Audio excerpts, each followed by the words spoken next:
Hare Krishna, muy buenos días. Namo Vishnupadaya Krishna Prestaya Bhutale Srimate Bhaktivedanta Swamini Namini Namaste Saraswate Deve Gauravani Prachaline Nirvisesa Sumyavadi Pashatya Deshatarini Jaya Sri Krishna Chaitanya Prabhu Nityananda Latri Abdvaita Gadavdara Rivasadi Gaura Bhaktavrinda Hare Krishna, Krishna Krishna, Hare Hare, Hare Rama, Rama Rama, Hare Hare. Hare Krishna reiterados. Vamos a continuar con las lecturas y propuestas de reflexiones del siempre inmaculado Srimad Bhagavatam, del cual se dice que sin duda alguna tiene la propiedad de ir limpiando nuestros corazones. En el día de ayer, el último texto compartido había sido el siguiente: el conocimiento acerca de la autorrealización, aunque esté libre de toda atracción material, no se ve bien si está desprovisto de un concepto acerca del infalible, el Señor Supremo. Entonces, ¿de qué sirven las actividades fruitivas recomendadas en las Escrituras, que naturalmente son dolorosas en sí mismas desde el mismo comienzo y además son transitorias por naturaleza? ¿De qué sirven si no se utilizan para el servicio devocional del Señor? O sea, vamos a recordar el contexto. Narada Muni, el maestro espiritual de Vyasadeva, está tratando de lanzar luz sobre la preocupación de Vyasadeva sobre el hecho de por qué estaba insatisfecho a pesar de haber compilado los Vedas, Mahabharata, los Puranas, a pesar de estar haciendo grandes votos, austeridades, sacrificios, ser una gran persona religiosa, etcétera, etcétera. Entonces Narada Muni le está diciendo: mira, todo lo que has recomendado, todo lo que has compilado, todo lo que está en los Vedas, si no se encamina, si no se dirige de forma clara hacia el servicio devocional o hacia el objetivo final del logro del servicio devocional puro hacia la suprema personalidad de Dios, entonces debe concluirse que realmente no sirve para nada desde el punto de vista de beneficio espiritual o beneficio último de la entidad viviente, sino que más bien puede crear grandes trastornos, grandes peligros, como el fanatismo o como el desvío hacia una justificación más para buscar el disfrute creciente de los sentidos, que a fin de cuentas no es más que atadura la entidad viviente del mundo material. Por tanto, lo que supuestamente debería ser medicina se convierte en un terrible veneno. Entonces el texto número 13 dice lo siguiente: oh Vyasadeva, tu visión es completamente perfecta, tu buena fama es inmaculada, tú eres firme en los votos y no te apartas de la verdad, y por eso en estado de trance puedes pensar en los pasatiempos del Señor, para que la gente en general se libere de todo cautiverio material. O sea, aquí Narada Muni está realzando y recordando a su discípulo sus condiciones naturales. Le está diciendo que su visión es completamente perfecta, o sea que él es capaz de ver las cosas tal y como son a la perfección en virtud de sus capacidades y de su completa purificación. Le está diciendo que su buena fama es inmaculada, o sea, esas propias buenas cualidades le han dado buena fama no solo en el lugar donde reside, sino en todo el universo. Le está diciendo que él, o sea, tú eres firme en los votos, o sea, eres una persona disciplinada, con valentía, con voluntad, con perseverancia, ya eso está probado, estás dedicado completamente al camino. Y dice, y no te apartas de la verdad, o sea, siempre estás completamente definido. Entonces, más adelante le dice que gracias a esas condiciones con las que él cuenta, dice que por eso en estado de trance puedes pensar en los pasatiempos del Señor.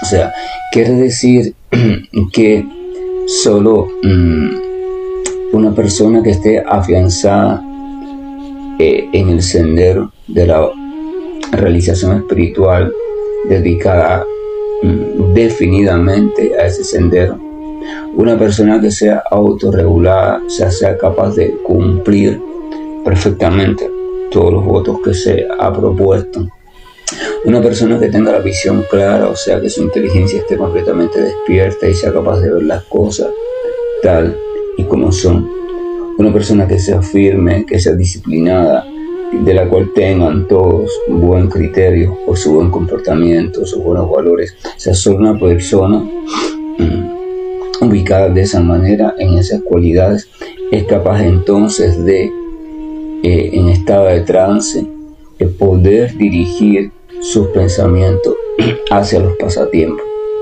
del Señor Supremo. No cualquiera puede pensar o meditar en los pasatiempos del Señor Supremo. Primero, no cualquiera puede caer en trance, no cualquiera puede entrar. Trance sánscrito es la etapa conocida como Samadhi, la última etapa descrita por Patanjali, por ejemplo, en la Ashtanga Yoga.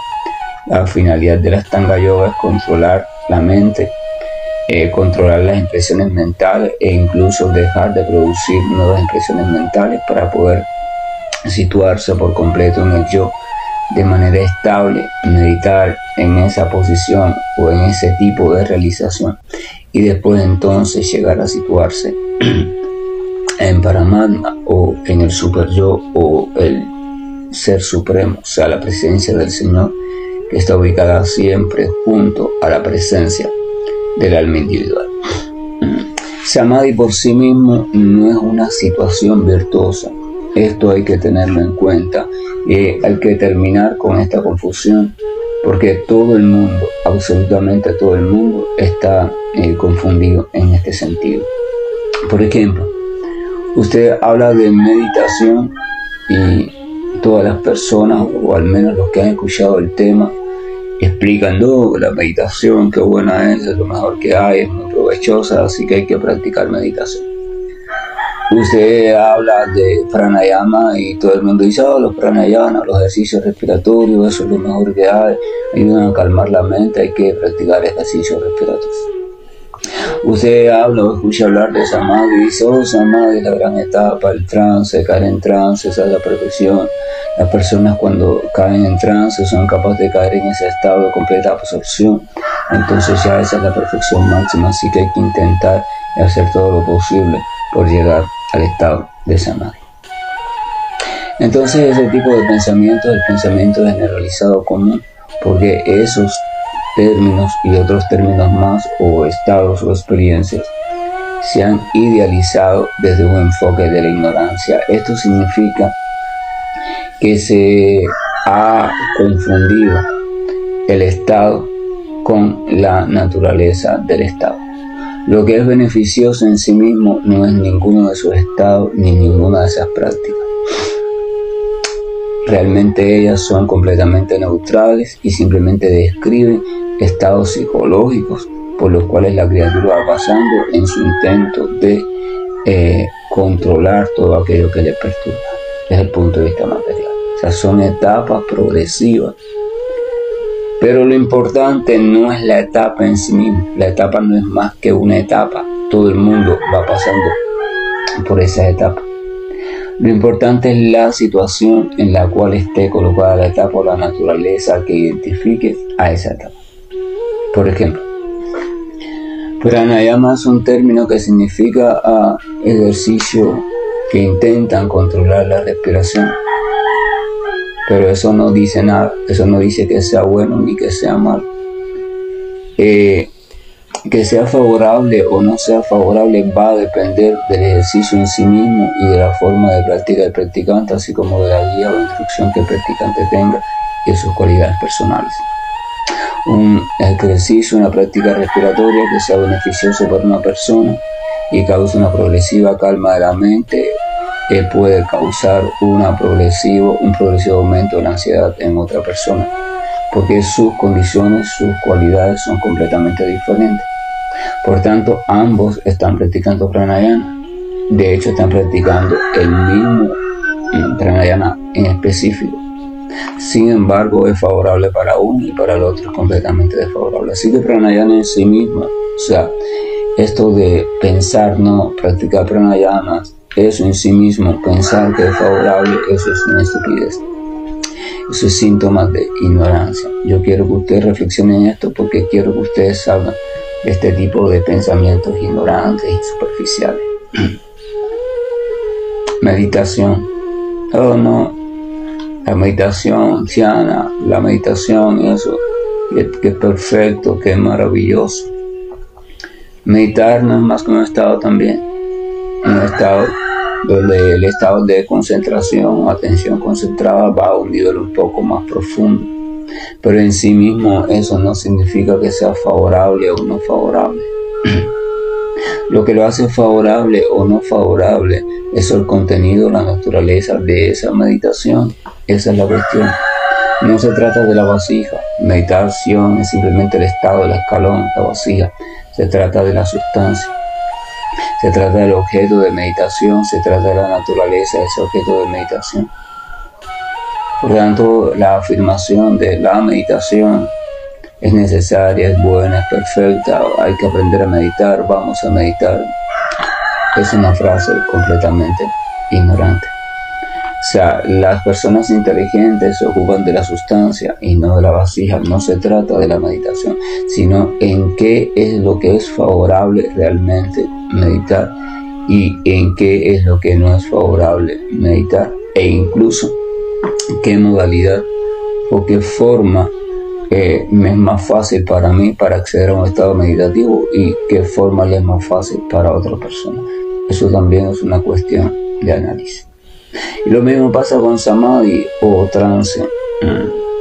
No se trata de entrar en trance, no se trata de superar la meditación, madurarla al límite del trance y la persona está en trance, es un gran santo, la persona está en trance, es un gran autorrealizado, no. Trance o ese estado mental ya de absorción completa donde la conciencia literalmente no está presente en este plano donde está el cuerpo, no significa nada, e incluso puede ser muy peligroso, y en ese estado puede acceder por diferentes medios, herramientas o mecanismos cualquier persona, incluso por mecanismos extremadamente peligrosos. A ese estado incluso se puede acceder por patologías mentales, ciertos desórdenes mentales que llegan a un extremo dado y hace que la persona caiga en trance de forma patológica, o sea, no es un trance controlado, no es un trance consciente y mucho menos un trance favorable. Así que samadhi en sí mismo, ese samadhi en sí mismo, no es tampoco favorable ni no favorable. Se trata de la naturaleza del samadhi. Se trata de en lo que esa conciencia se absorbe por completo, 100%. Esa es la cuestión. Entonces, Narada aquí le está explicando a Vyasa: mira, tú, debido a todas tus condiciones y a todas las cualidades desarrolladas por ti, debido a la plataforma en la cual te encuentras situado como entidad viviente de manera firme, entonces, y debido también a la capacidad de tu práctica, tú puedes, de hecho se ve que diario lo haces, entrar en samadhi. O sea, y entrando en samadhi es que fuiste capaz de recopilar los Vedas, fuiste capaz de contener el Mahabharata, fuiste capaz de esto y aquello. O sea, en samadhi te dedicaste a todo eso pensando en el bienestar de la humanidad. Eso está perfecto. Lo que tu conclusión sobre cómo lograr el bienestar de la humanidad, ahí es donde hubo el problemita, debe ser perfeccionado. Entonces le explica lo que debe hacer cuando entre en samadhi.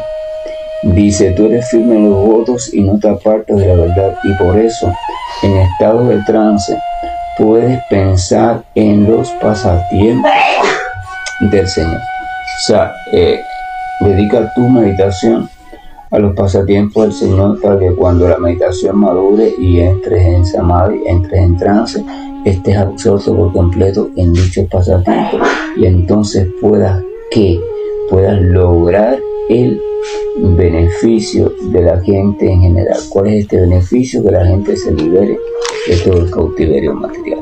Porque cuando tú te absorbas los pasatiempos del Señor, los podrás comprender cada vez más y los podrás describir con más detalle, pero no solo con más detalle como alguien describe un cuadro que ha visto, sino con más detalle, llenos de sentimiento. Estarás inundado de este sentimiento de amor puro por Dios, y tu descripción de sus pasatiempos entonces despertará en las personas el mismo sentimiento de amor puro por Dios. Entonces solamente así podrás liberar a la humanidad del sufrimiento, no de la forma indirecta que tú estás tratando de liberarla. Entonces Narada Muni está dando la fórmula definitiva de la liberación del cautiverio material, que es los pasatiempos del Señor. O sea, encaminarse directamente hacia los pasatiempos de la Suprema Persona de Dios, sus formas, sus cualidades, sus nombres. Y todo esto comienza por lo más fácil. Lo más fácil es su nombre. Tratar de entender, tratar de comprender, tratar de desarrollar fe en sus nombres, tratar de desarrollar atención a sus nombres, ir perfeccionando esa atención hasta que esa atención se vuelva meditativa, y después seguir perfeccionando esa meditación y hasta que uno se absorbe por completo en santos nombres del Señor, así como también en la presencia viva del Señor en medio de la vibración sonora de sus santos nombres, libre de ofensa, libre de contaminaciones del corazón. El proceso. Vamos a continuar entonces.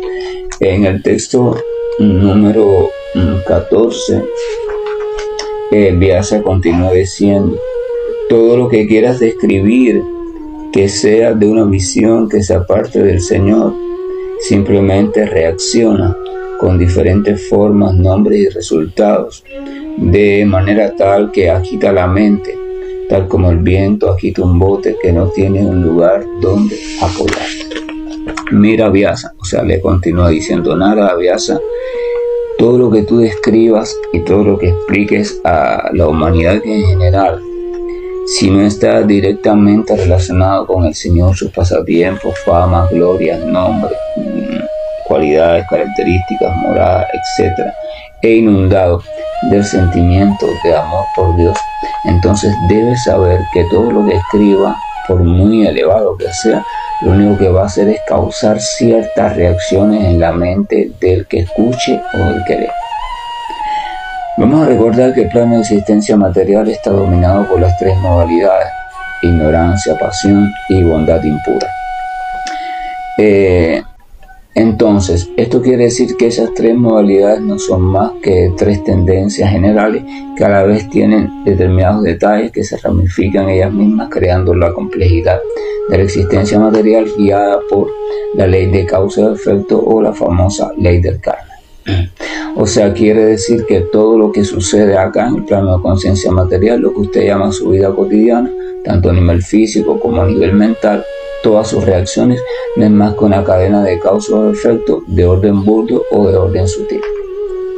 Cuando hay la más mínima estimulación de uno de los elementos que conforman esta construcción, entonces ese elemento se activa, se mueve, y la cadena sujeta a ese elemento también se activa, y ocurre lo que conocemos como comportamiento o pensamiento de un tipo o de otro.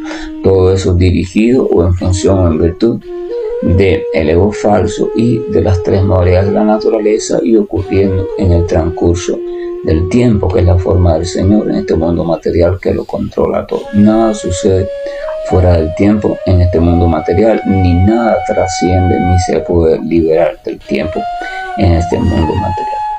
Entonces, cualquier temática, por muy elevada que sea, que esté separada del Señor Supremo y que esté escrita con un ánimo o una actitud diferente a la actitud de servicio devocional o amor puro por el Señor Supremo, un sentimiento de amor puro por el Señor Supremo. Esto incluye la prédica. Cualquier prédica que sea relatada, que sea dicha, separada del Señor Supremo y separada del sentimiento de amor por Dios, lo único que va a hacer es estimular alguna piececita de la construcción del mundo material, o sea, de lo que tú llamas tú mundo mental. Y entonces cuando esa piececita se estimule de algún modo, esa piececita va a activar la cadena de acontecimientos, pensamientos, actitudes, respuestas, etcétera, que están encadenadas a ella, o sea, reflejos. O sea, y entonces causa efecto y eso va a activar otra cosa, va a activar otra cosa. O sea, lo único que va a hacer es ejercitar el comportamiento del pensamiento de la existencia material. Por tanto, no va a ser de ningún provecho para lo espiritual. Esa es la cuestión. Entonces, ¿qué has hecho en el Mahabharata? En el Mahabharata has, con buenas intenciones, pero de una forma poco efectiva, estás estimulando de diferentes maneras diferentes piececitas o diferentes botoncitos para ser entendido, diferentes botoncitos en esa maquinaria conocida como ser humano, que es muy compleja. Entonces cualquier botoncito de eso que tú estimules, lo que va a hacer es despertar un determinado deseo de disfrute relacionado a esa área en específica.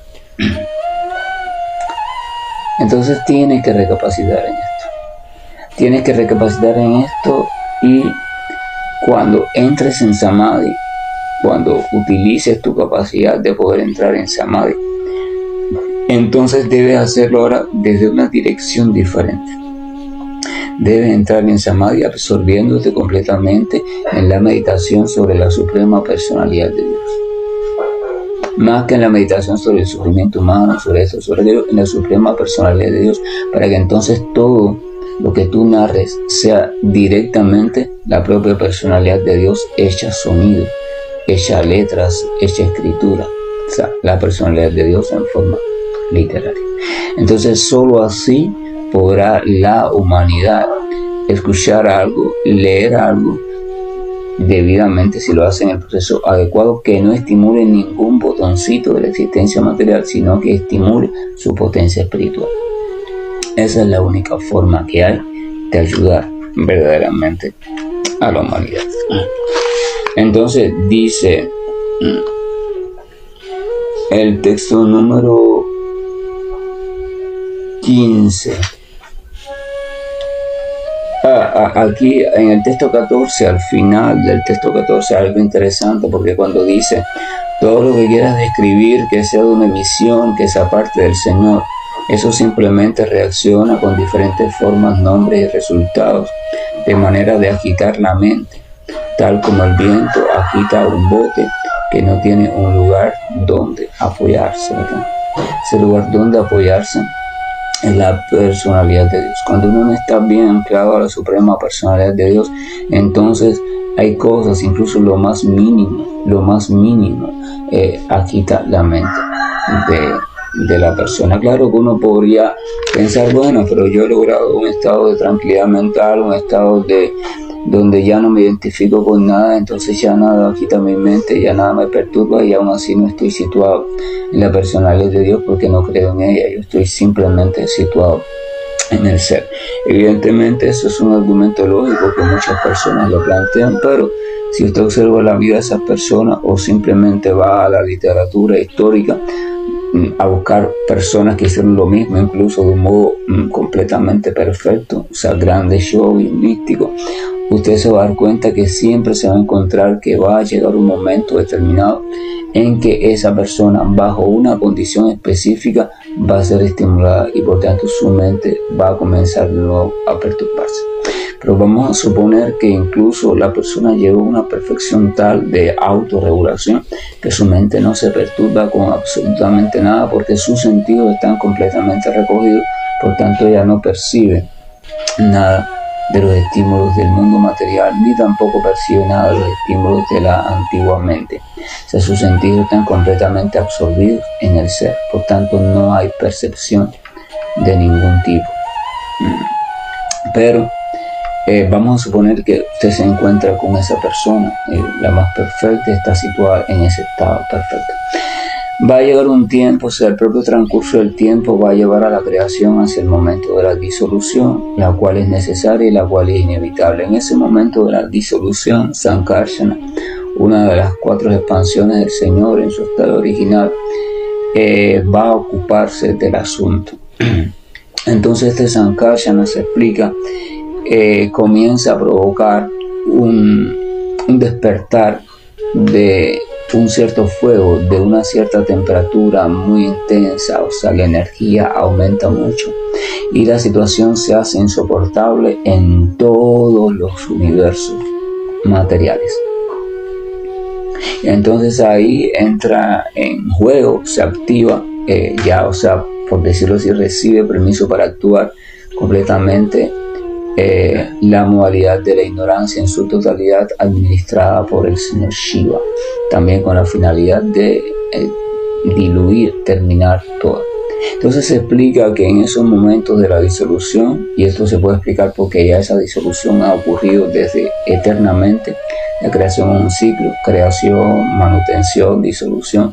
En ese momento de la disolución se dice que la situación es tan, o sea, el estímulo de sufrimiento es tan, pero tan intenso que hasta los grandes seres autorrealizados como el gran sabio Brihu, que se encuentra en los planetas de Tapaloka, Satyaloka, o sea, los planetas perfectos, los planetas superiores de la existencia o de la cobertura material, dicen que hasta ellos comienzan a experimentar en su trance una situación insoportable, muy incómoda. O sea, la intensidad del sufrimiento que genera el momento o los tiempos de disolución es tan, pero tan penetrante que incluso puede llegar, de hecho, agita la conciencia o la mente de aquellos que están situados en una situación perfecta, que no son agitados por nada. Los grandes sabios no son agitados por nada. Ellos están completamente allí. Los grandes sabios creados por Brahma al inicio de la creación son imperturbables. Sin embargo, el momento de la disolución los perturba. Dice que ellos tienen que salir obligatoriamente del trance y buscan un lugar, tratan de encontrar un lugar en el cual refugiarse del desastre. Entonces esto quiere decir que aún unas personas situándose en el ser completamente de forma inmutable, imperturbable, va a llegar un momento, en el momento de la disolución, que no será perturbado. Con respecto a esto también hay algo muy curioso, porque los versos semillas o los versos bases del Srimad Bhagavatam, los versos bases del Veda, los primeros versos que el Señor le explica a Brahma. Brahma le pregunta cómo realizar la creación sin ser perturbado y sin caer cautivo de ella. Entonces el Señor le explica que debe de realizar su tendencia, realizar su actividad solamente pensando en Él, solamente centrado en Él, o sea, para Él, o sea, para el Señor Supremo. Entonces dice, si haces lo que te digo, no serás perturbado ni por la disolución parcial ni por la disolución total. O sea, desde el principio del Srimad Bhagavatam y desde el principio del Veda mismo en sí mismo, el Señor está describiendo la esencia del servicio devocional como única manera de trascender por completo. Entonces, este famoso samadhi donde me absorbo y donde incluso el cuerpo material parece no envejecer, incluso pueden pasar siglos, milenios, que sigue allí en un cuerpo completamente sutil, perfecto, imperturbable, todo eso. Eso solo alimenta el ego falso, porque entonces viene el pensamiento siguiente. O sea, soy imperturbable, nada me perturba, nada me molesta, nada me deteriora. Soy tan poderoso que ni siquiera el tiempo puede pasar sobre mí. Fíjense qué trampa tan sutil. O sea, entonces literalmente yo soy el Señor Supremo. O sea, en ese momento el practicante que llegue a ese estado no piensa en el Señor Supremo, porque él está en un estado donde ya ni siquiera piensa. Él simplemente está en ese estado completamente así, absorto. No tiene ni siquiera conciencia de sí mismo. Está allí completamente diluido en la propia conciencia. La conciencia no es consciente de nada, ni siquiera es consciente de la propia conciencia, simplemente está diluido. Entonces esa no es la recomendación que da, porque esa recomendación de nada ayuda a la humanidad. La recomendación que da Narada, la personalidad más autorizada en estos asuntos, es la recomendación de no vayas hacia ese samadhi, ni vayas hacia otro tipo de samadhi. Simplemente que la naturaleza de tu samadhi sea la naturaleza de los pasatiempos del Señor, el Señor Supremo. O sea, completamente, que ese sea tu samadhi. Entonces, cuando ese es tu samadhi, nada, realmente nada, ya te podrá perturbar. El samadhi del devoto no significa diluirse en su propia conciencia o en la conciencia del ser. El samadhi del devoto no es que él no se perturba, no es que él no siente el sufrimiento del mundo material, del mundo físico, del mundo mental. No es que él absorbe sus sentidos para no experimentar nada, no. El samadhi del devoto significa que él se sitúa de manera completa y perfecta en la realización constante de servicio amoroso hacia su Señor, y el ver o experimentar la alegría y la felicidad de su Señor hace que él cada vez se enfrasque más en ese servicio, y entonces la entrega por completo al servicio es lo que le permite a él mantenerse estable mientras va pasando todo lo que tenga que pasar. Él sigue en medio de, por decirlo así, del espectáculo, de los tiempos, de las cuestiones que van a suceder en este tiempo material. Él sigue pasando por diferentes situaciones desde el punto de vista corporal, físico, mental, pero su conciencia está en el estado de conciencia de Krishna perfecto o en el estado de conciencia de Dios. Esto quiere decir que incluso en el momento de la disolución, cuando ya no haya posibilidad de cuerpo material, de mente material, ni siquiera de nada, aún así, él, su esencia, va a estar a salvo. ¿Por qué? Porque está completamente situado en el servicio del Señor. La disolución ocurre, pero él está simplemente allá en el servicio del Señor, directamente así, en la moral, sino cumpliendo con los papeles que el Señor quiera que cumpla. Entonces, el samadhi, el devoto, no es un samadhi abstracto, no es un samadhi impersonalista, ni siquiera es un samadhi de otro tipo que otorga determinados tipos de poderes, ni le interesa ese tipo de samadhi. El samadhi debe estar. ¿No han visto a veces una persona que le gusta hacer algo, por ejemplo un niño que le gusta dibujar o le gusta mucho ver la televisión y él se absorbe cuando está haciendo eso? La madre lo llama, el padre lo llama, hay un ruido cerca de él, nada le molesta. Él está absorto completamente en eso, está dibujando, en su actividad, le gusta tanto que él está absorto completamente.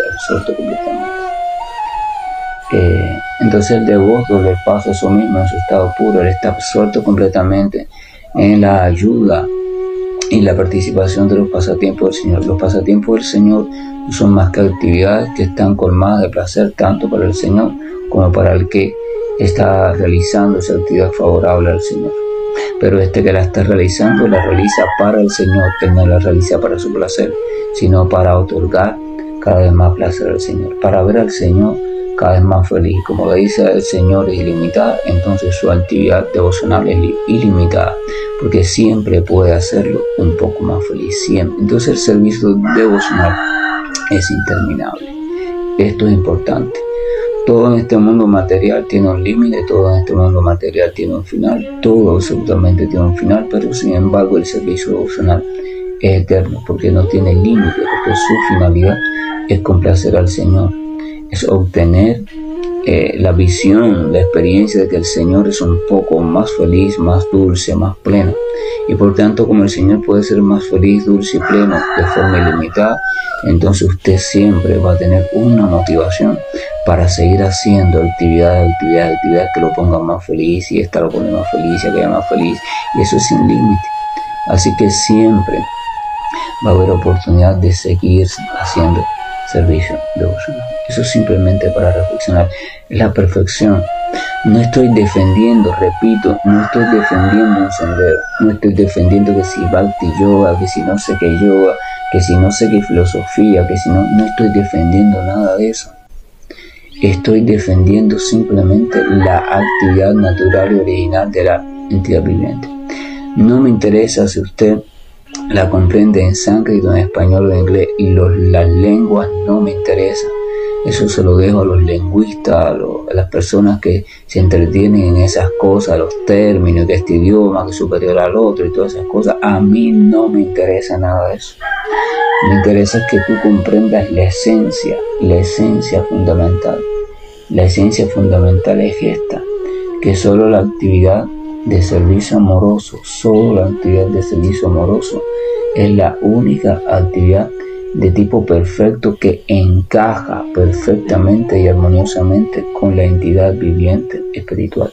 No hay ninguna otra actividad que pueda llevar a la entidad viviente a su autorrealización plena.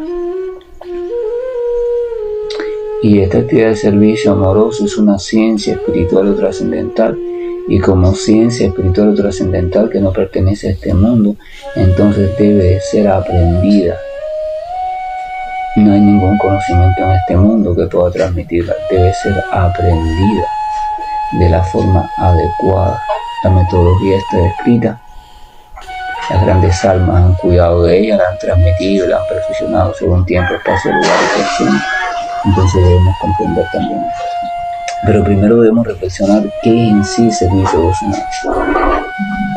No me interesa, hay veces que una persona dice, yo practico Bhakti, qué sé yo, y hay otra persona que ni conoce lo que significa el término Bhakti, ni tiene que conocer lo que significa, pero sin embargo lleva una vida de fe en el Señor, de entrega, de servicio al Señor, lúcida, una vida, y ese servicio le da alegría internamente a pesar de que esté pasando por momentos difíciles desde el punto de vista físico-mental.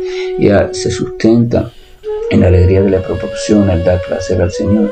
Entonces esa persona está llevando una vida, o está al menos encaminándose en la perfección o en la purificación de la actividad de servicio devocional. Entonces esa persona está haciendo lo que tiene que hacer, incluso lo está haciendo de manera más perfecta que aquella persona que habla de que yo practico Bhakti, sabe no sé cuántas palabras en sánscrito, pero en verdad no tiene una vida encaminada seriamente hacia la complacencia del Señor. De eso se trata el asunto. No se trata de lenguaje, ni de palabras, ni de sánscrito, ni de arameo, ni de no sé cuántos idiomas. Si lo conoces y te gusta y lo usas, perfecto. Se trata de comprender la esencia. Esto es para reflexionar. Que la gracia y el amor de nuestro Señor amado, maravilloso, radiante, esplendoroso, siempre tierno Señor. Krishna es tierno, Dios es tierno. A veces las personas hundidas en el sufrimiento y desde la agonía del sufrimiento llegan a pensar que Dios es malvado, pero Dios es tierno. Dios es muy tierno, siempre es tierno. Cuando pienses que Dios es malvado, entonces ten por seguro que estás pensando en un Dios que no es el Dios real. Medita en eso.